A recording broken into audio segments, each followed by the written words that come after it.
I always say, first thing first, what are you accustomed to when you're in med school right now? Are you studying? Are you studying based on subjects? Are you studying based on organ systems? Because learning by subjects, I'll draw a diagram. I like to be very visual.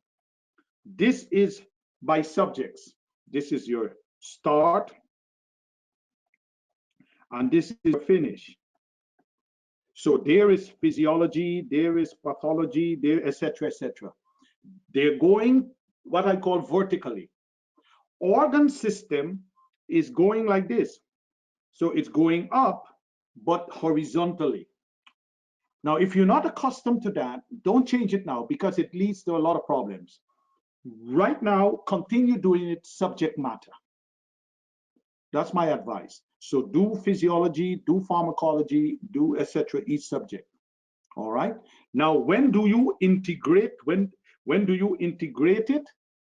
At the end. I say in the last month of the exam, before the exam, this is when you do what we call mixed, what I call mixed integrated questions.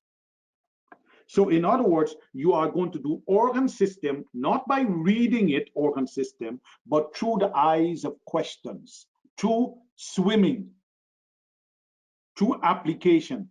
Most effective, most smart way to do it. But that's at the end of your finishing the vertical subject studies, at the end of it.